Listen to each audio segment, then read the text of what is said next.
Hi hello friends, இன்னைக்கு நாம 2024ல் ரொம்பவே ரீசெண்டாக ரிலீஸ் ஆன ஒரு சூப்பரான மலையாள மூவியை பற்றி தான் பார்க்க போகிறோம். இந்த படத்தோட ஒன்லைன் கான்செப்ட் என்னன்னா, ஒரு கப்பிள், அதாவது நம்ம படத்தோட ஹீரோயின் தங்களோட 5வது கல்யாண நாளை செலிப்ரேட் பண்ணுற விதமாக அவங்க ஒரு ட்ரிப் பிளான் பண்ணுறாங்க. அந்த ட்ரிப் எங்கன்னா ஸ்ரீலங்காக்கு. இவங்க போகிற அந்த நேரத்தில் தான் ஸ்ரீலங்காவில் மிகப்பெரிய பொருளாதார நெருக்கடி போய்கிட்டு இருக்கு. இந்த மாதிரியான சுச்சுவேஷனில் இவங்க அந்த ட்ரிப்பை எப்படி என்ஜாய் பண்ணாங்க, அந்த பொருளாதார நெருக்கடியில் இவங்க சிக்கினாங்களா, அப்படி சிக்கினாங்கன்னா அதை எப்படி ஃபேஸ் பண்ணாங்க, திரும்ப அவங்க ரிட்டர்ன் இந்தியாவுக்கு எப்படி வந்தாங்க, அந்த பொருளாதார நெருக்கடியை எப்படி ஹேண்டில் பண்ணாங்க, இந்த மாதிரியான பல விஷயங்களை சொன்ன படம் தான் பாரடைஸ். படத்தோட ஸ்டார்டிங் சீன்ல 2022ல ஸ்ரீலங்கா மிகப்பெரிய பொருளாதார நெருக்கடியை சந்திக்குது. அங்க இருக்க மக்களுக்கு அவங்களோட அத்தியாவசிய தேவைகள் கூட பயங்கர தட்டுப்பாடாயிருச்சு. இதனால அந்த நாட்டு மக்கள் எல்லாருமே கவர்மெண்ட் மேல அதிருப்தியாகி பயங்கர போராட்டங்கள் நடக்குது. பல இடங்கள்ல போராட்டங்கள் போய்கிட்டு இருக்கு. அதோட பாரடைஸ் படத்தோட டைட்டில் போட்டு படத்தை ஸ்டார்ட் பண்றாங்க. ஒரு கார்ல ராமாயண கதையை கேட்டுக்கிட்டே ஒரு கப்பிள்ஸ் போய்கிட்டு இருக்காங்க. இவங்க தான் நம்ம படத்தோட ஹீரோ அண்ட் ஹீரோயின். ஆக்சுவலா இவங்க 2 பேரும் எங்க போய்கிட்டு இருக்காங்கன்னு பாத்தீங்கன்னா, இவங்களோட 5வது திருமண நாளை செலிப்ரேட் பண்றதுக்காக தான் ஸ்ரீலங்கால இருக்க ஒரு ஹில் ஸ்டேஷனுக்கு போய்கிட்டு இருக்காங்க. இவங்க 2 பேரையும் கூட்டிட்டு போறதுக்காக ஒரு கைட் வந்திருக்காரு. இவரோட பேர் ஆண்ட்ரூ. அவங்க 2 பேரையும் அந்த இடத்துல இருக்க நிறைய டூரிஸ்ட் ஸ்பாட்ஸுக்கு இவர் கூட்டிட்டு போய்கிட்டு இருக்காரு. இவங்க ஃபர்ஸ்டா ஒரு வாட்டர் ஃபால்ஸ்க்கு தான் வந்திருக்காங்க. அப்போ நம்ம ஹீரோக்கு ஒரு ஃபோன் கால் வருது. அந்த ஃபோன் காலை பேசிட்டு வந்ததுக்கு அப்புறமா நம்ம ஹீரோ ரொம்ப சந்தோஷமா இருக்காரு. ஏன்னா ரொம்ப நாளா இவங்க எதிர்பார்த்த ஒரு விஷயம் நடந்திருக்கு அப்படின்னு. என்னன்னு பாத்தீங்கன்னா, இவங்க 9 எபிசோட்கள் கொண்ட ஒரு சீரிஸை ரெடி பண்ண போறாங்க. அதுக்கான ஃபண்டை நெட்ஃபிளிக்ஸ் கொடுக்கறதா சொல்லியிருக்காங்க போல. அதனாலதான் இவர் பயங்கர சந்தோஷமா இருக்காரு. அங்க கட் பண்ண அடுத்த சீன்ல இந்த கைடு நம்ம ஹீரோவையும் ஹீரோயினையும் கூட்டிட்டு ஹோட்டல் நோக்கி போய்கிட்டு இருக்காரு. அப்படி அவங்க போய்கிட்டு இருக்கும் போது பல இடங்கள்ல இந்த பொருளாதார நெருக்கடிக்காக போராட்டங்கள் எல்லாம் நடந்துகிட்டு இருக்கு. எல்லா பக்கமும் அவங்களோட அத்தியாவசிய தேவைகள் கிடைக்கணும்னு சொல்லி பயங்கரமா போராட்டம் பண்ணிக்கிட்டு இருக்காங்க. இப்போ இவங்க நேரா ரெசார்ட்க்கு வந்து சேர்ந்துடுறாங்க. அங்க வந்ததும் அந்த ரெசார்ட்ல ஸ்ரீன்னு ஒருத்தர் ஒர்க் பண்ணிக்கிட்டு இருக்காரு. அவரு நம்ம ஹீரோவையும் ஹீரோயினையும் வெல்கம் பண்ணி அவங்களோட லக்கேஜஸ் எல்லாத்தையுமே எடுத்துட்டு அந்த ரெசார்ட்குள்ள கூட்டிட்டு போறாரு. அந்த ஸ்ரீங்கிறவர் இவங்களுக்கு வெல்கம் ட்ரிங்கை கொண்டு வந்து கொடுக்குறாரு. அதை கொடுத்துட்டு இவங்களுக்கு நான்வெஜ் சமைக்கிறதுக்கு இங்க எதுவுமே இல்லையா, அதனால காட்டுக்கு போய் வேட்டையாடி தான் கொண்டு வரணும், உங்களுக்கு அது ஓகேவான்னு சொல்லி ஸ்ரீ கேக்குறாரு. ஓகே, நாங்களும் உங்க கூட வேட்டைக்கு வரோம் அப்படின்னு சொல்லிட்டு இவங்களும் நம்ம ஸ்ரீ கூட ஜாயின் பண்ணி எல்லாரும் ஒன்னா சேர்ந்து வேட்டையாடுறதுக்காக போறாங்க. அங்க இவங்க போனதுக்கு அப்புறமா ஒரு அழகான மான் ஒன்னு இருக்கு. அதை பார்த்ததும் இன்னைக்கு இதுதான் நமக்கு சாப்பாடுன்னு சொல்லி ஸ்ரீ அவர் கையில இருந்த லோடட் கன்னை எடுத்து கன் லோட் பண்ணி அதை ஷூட் பண்றதுக்காக போறாரு. பக்கத்துல இருக்க நம்ம ஹீரோயின், வேணாம், அந்த மானை பாக்குறதுக்கு ரொம்ப அழகா இருக்கு, நம்மளோட சாப்பாடுக்காக அதை ஷூட் பண்ண வேண்டாம், அதை கொலை பண்ண வேண்டாம், இப்படி ஷூட் பண்ண போன ஸ்ரீயை தடுக்கிறாங்க நம்ம ஹீரோயின். அதுக்கப்புறமா அவங்க எல்லாரும் கிளம்பி ரெசார்ட்கே வந்துட்டாங்க. இப்போ நைட் டின்னரை ஸ்ரீ அங்க ரெடி பண்ணி வச்சிருக்காரு. அதுக்கப்புறமா நம்ம ஹீரோக்கு நெட்ஃபிளிக்ஸ் கண்டென்ட் ஓகே ஆயிடுச்சு. அது சம்பந்தமா வீடியோ கால்ல பேசிக்கிட்டு இருக்காரு. அவங்க கொடுத்த டேட் குள்ளாடியே நாம ரிலீஸ் பண்ணிடலாம், நாளைக்கே நான் இதுக்கான ப்ரீ ப்ரொடக்ஷன் எல்லாம் ஸ்டார்ட் பண்ணிடுறேன்னு சொல்றாரு. இப்போ நம்ம ஹீரோவும் ஹீரோயினும் நைட்டு தூங்குறதுக்காக வராங்க. அன்னைக்கு மிட் நைட்டு கையில கத்தியோட நம்ம ஹீரோயினோட வாங்க பொத்தி அவங்கள மிரட்டி அவங்க கிட்ட இந்த லேப்டாப், போன், டேப் எல்லாத்தையுமே திருடிட்டு முகத்துல முகமூடி போட்ட ஒரு 3 பேர் அங்கிருந்து தப்பிச்சு விண்டோ வழியா போறாங்க. உடனே நம்ம ஹீரோயினும் பயங்கரமா சத்தம் போட்டுட்டு அந்த ஹோட்டல்லே வேலை பண்ற ஸ்ரீயை எழுப்பி விஷயத்த சொல்றாங்க. அவரும் வேட்டையாடுறதுக்காக வச்சிருந்த அந்த லோடட் கண்ணை கையில எடுத்துட்டு வந்து இந்த திருடர்கள் தப்பிச்சு போன ஜன்னல் வழியா பாக்குறாங்க. ஆனா அந்த திருடங்க எல்லாம் அங்க இருந்து தப்பிச்சு போயிடுறாங்க. அங்க கட் பண்ணா அடுத்த நாள் காலையில நம்ம ஹீரோ ரொம்ப கோவத்துல ஃபீல் பண்ணிக்கிட்டு இருக்காரு. ஏன்னா அவர் அந்த நெட்ஃபிளிக்ஸ் கண்டென்ட்டுக்கான ப்ரீ ப்ரொடக்ஷன் எல்லாம் இன்னைக்கு ஸ்டார்ட் பண்ணணும். அதுக்கான விஷயங்கள் எல்லாம் லேப்டாப், போன், டேப்ல தான் அவர் பண்ண வேண்டியது இருக்கு. ஆனா அது மொத்தத்தையுமே திருடங்க எடுத்துட்டு போயிட்டாங்க இல்லையா, அதனால பயங்கர காண்ட்ல உட்காந்துட்டு இருக்காரு. அங்க இருக்க ஸ்டாஃப்ங்க எல்லாம் நைட்டு விண்டோவை க்ளோஸ் பண்ணி வச்சிருந்தீங்களான்னு சொல்லி கேக்குறாங்க. இப்ப நம்ம ஹீரோயினும் நைட்டு கொஞ்ச நேரம் நான் விண்டோவை ஓபன் பண்ணி வச்சிருந்தேன், அதுக்கப்புறமா பயங்கரமா குளிர் வந்ததுனால நான் விண்டோவை க்ளோஸ் பண்ணிட்டேன்னு சொல்றாங்க. அப்போ இங்க உள்ள இருந்த யாரோ ஒருத்தங்க தான் அந்த விண்டோவை ஓபன் பண்ணி விட்டுருக்கணும் அப்படின்னு சொல்லி நம்ம ஹீரோ சொல்றாரு. அப்போ அந்த இடத்துல இக்பால்னு ஒரு குக் வரான். அவன் வந்து, சார் நீங்க இவ்வளவு சந்தேகப்படுறீங்கன்னா ஏன் நீங்க போலீஸ் கிட்ட இன்ஃபார்ம் பண்ணக்கூடாதுன்னு சொல்லி கேட்கறான். அங்க கட் பண்ணா அடுத்த சீன்ல நம்ம கைடு ஹீரோயினையும் கூட்டிட்டு பக்கத்துல இருக்க ஒரு போலீஸ் ஸ்டேஷனுக்கு கம்ப்ளைண்ட் கொடுக்கறதுக்காக போறாங்க. அங்க இருக்க ஒரு போலீஸ் ஆபீசர் சிங்கால போலீஸ், அவருக்கு லாங்குவேஜ் புரியல. வேற ஒருத்தங்க தான் டிரான்ஸ்லேட் பண்ணி சொல்றாங்க என்ன நடந்துச்சு அப்படின்னு. அவர் சிங்காலா பாஷையில நாட்டுல எவ்வளவு பெரிய பிரச்சனை போய்கிட்டு இருக்கு, இதுல இவனுங்க வேற வந்துட்டாங்க, லேப்டாப்பை காணோம், டேபை காணோம்னு இந்த மாதிரி காண்ட்ல பேசிக்கிட்டு இருக்காரு.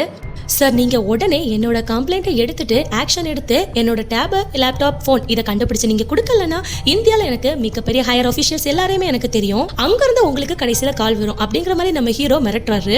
சரி ஓகே, நான் ஆக்ஷன் எடுக்கிறேன்னு சொல்லிட்டு இந்த போலீஸ் ஆபீசர் அந்த திருட்டு பசங்களை தேடி போறாரு. ஸ்டேஷன்ல நம்ம ஹீரோவும் ஹீரோயினும் வெயிட் பண்ணிக்கிட்டு இருக்காங்க.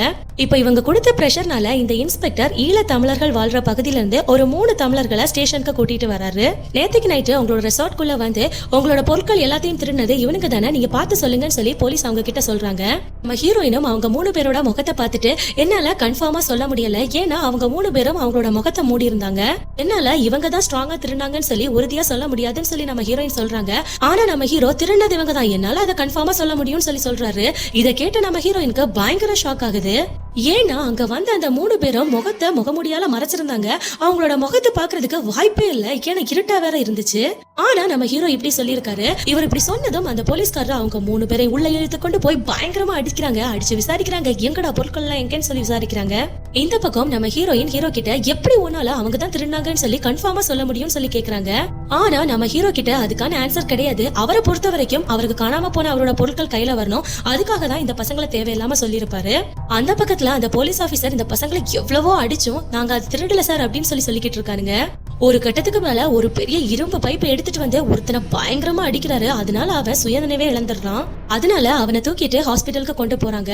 இப்ப இந்த இன்ஸ்பெக்டரும் நம்ம ஹீரோ கிட்ட ஒன்னும் பயப்படாதீங்க, உள்ள இருக்க 2 பேரும் இப்ப நடந்ததை பாத்துருப்பாருங்களே, அதனால கண்டிப்பா ஒத்துப்பானுங்க, உங்களோட பொருட்கள் எல்லாத்தையுமே நாளைக்கு வந்து கலெக்ட் பண்ணிக்கோங்கன்னு சொல்லிட்டு அவங்கள பேசி அங்க இருந்து அனுப்பி வைக்கிறாரு.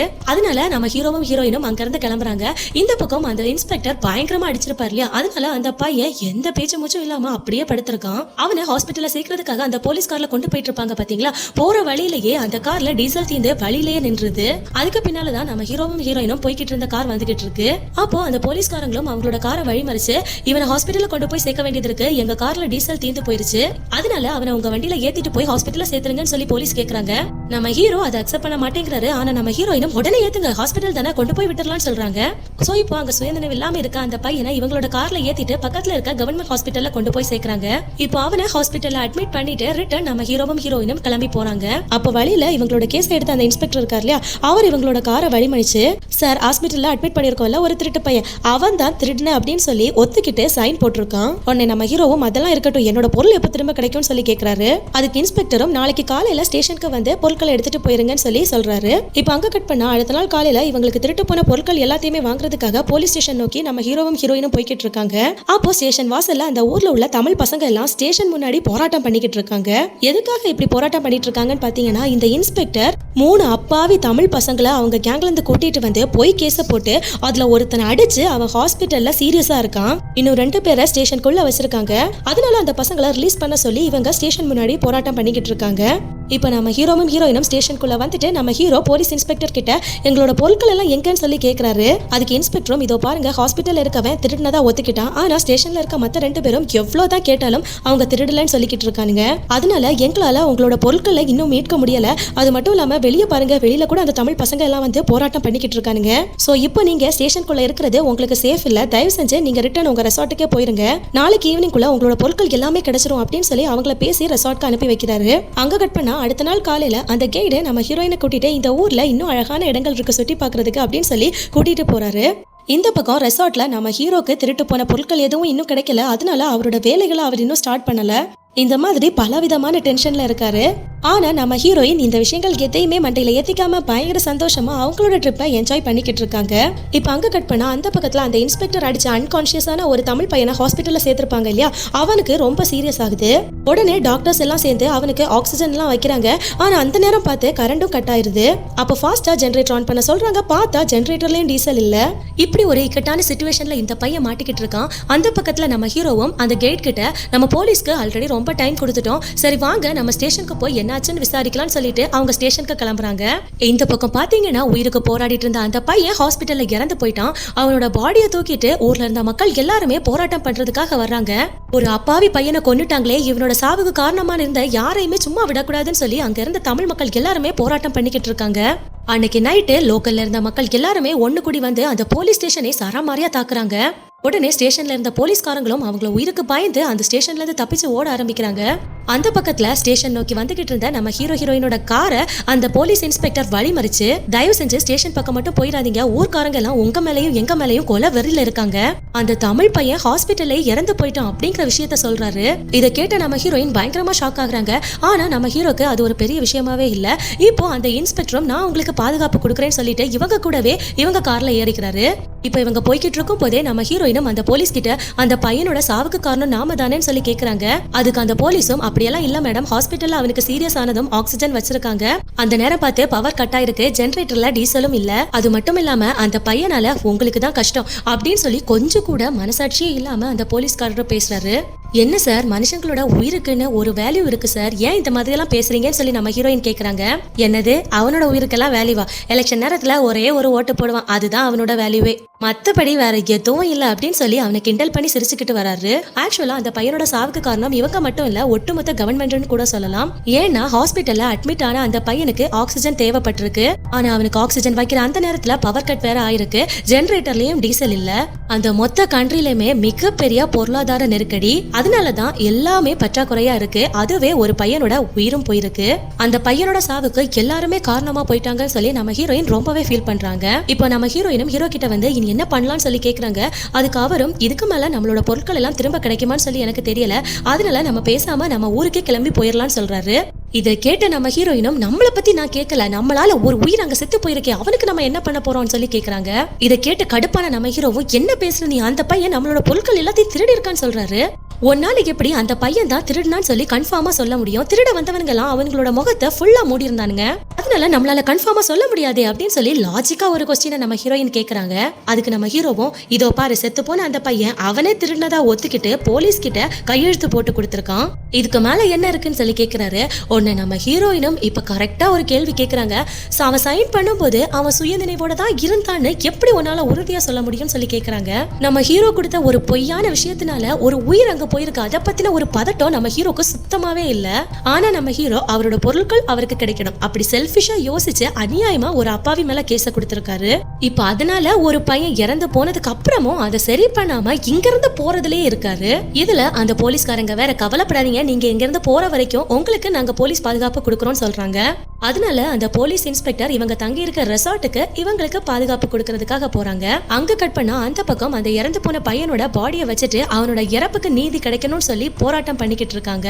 அப்ப அங்க போன சிங்கள போலீஸும் ஸ்பீக்கர்ல தயவு செஞ்சு போராட்டத்தை கைவிட்டுருங்க, இல்லன்னா தேவையில்லாம நீங்க தாக்குதலுக்கு உள்ளாவ போறீங்கன்னு சொல்லி ஒரு அறிவிப்பை கொடுக்கறாரு. அங்க கட் பண்ணா இவங்க எல்லாரும் ரெசார்ட்டுக்கு வந்துடுறாங்க. இப்ப அங்க இவங்களுக்கு பாதுகாப்பு கொடுக்கறதுக்காக அந்த போலீஸ் இன்ஸ்பெக்டர் வந்திருக்காரு இல்லையா, அவர் கூட இருந்த 2 போலீஸ்காரங்க கூட சரக்கு அடிச்சுட்டு அந்த ரெசார்ட்ல ஒர்க் பண்ற ஸ்ரீயை கூப்பிட்டு நீயும் அந்த தமிழர்கள் இருக்கிற எஸ்டேட்டை சேர்ந்தவன் தானேன்னு சொல்லி கேக்குறாரு. ஆமா, நான் அங்க இருந்து இங்க வந்து ரொம்ப நாட்களா இங்கே தான் இருக்கேன்னு சொல்றாரு. ஆனா இந்த ஸ்ரீ தமிழ்காரன் அப்படிங்கிற ஒரு விஷயம் தெரிஞ்ச உடனே அவனை ட்ரீட் பண்ற விதமே வேற மாதிரி இருக்கு. இந்த பொருட்கள் எல்லாம் திருடு போனப்போ நீ எங்க இருந்த, என்ன பண்ணிக்கிட்டு இருந்த அப்படின்னு சொல்லி இவனை விசாரிக்க ஆரம்பிக்கிறாரு. இப்ப ஸ்ரீயும் நான் அந்த டைம் இந்த ரெசார்ட்ல தான் இருந்தேன் சார், கிச்சன்ல இருந்தேன்னு சொல்றான். சரி வா, நான் கிச்சனை பார்க்கணும்னு சொல்லிட்டு இந்த இன்ஸ்பெக்டர் நேரா கிச்சனுக்கு வராரு. இப்ப ஸ்ரீ கிட்ட உன்னோட ரூம் எங்கன்னு சொல்லி கேக்குறாரு. அவனும் கார்னர்ல இருக்குன்னு சொல்றான். திருடு போன அன்னைக்கு ராத்திரி உனக்கு எந்த சத்தமும் கேட்கலையான்னு சொல்லி இன்ஸ்பெக்டர் கேக்குறாரு. இல்ல சார், நான் அந்த ரூம்ல தூங்கிக்கிட்டு இருக்கும் போது கதவு சாத்தியிருந்தா எந்த சத்தமும் கேட்காது, கதவு திறந்து வச்சிருந்தாதான் சத்தம் கேட்கும்னு சொல்றான். திருட்டு நடந்த அன்னைக்கு நைட்டு நான் கதவை சாத்தி தான் வச்சிருந்தேன் அப்படின்னு சொல்றான். ஆனா இந்த இன்ஸ்பெக்டருக்கு ஸ்ரீ மேல சந்தேகம் வந்துருது. அதனால இந்த இன்ஸ்பெக்டரும் நேரா நம்ம ஹீரோவை தனியா கூப்பிட்டு எனக்கு என்னமோ உங்க பொருட்கள் எல்லாத்தையுமே கொள்ளையடிச்ச அந்த கொள்ளையர்களுக்கு ஹெல்ப் பண்ணது கண்டிப்பா இந்த ரெசார்ட்ல வேலை பார்க்குற ஸ்ரீயா தான் இருக்கணும், ஏன்னா அவனும் அந்த எஸ்டேட்டை சேர்ந்த தமிழ் பையன் தான். சரி ஓகே வாங்க, திருட்டு நடந்த அந்த ரூமை எனக்கு காட்டுங்கன்னு சொல்லிட்டு அந்த பெட்ரூம்குள்ள வந்து அந்த திருடனுங்க அந்த விண்டோ வழியா தானே வந்திருப்பானுங்க, அதனால அந்த விண்டோவை செக் பண்ணி பாக்குறாரு.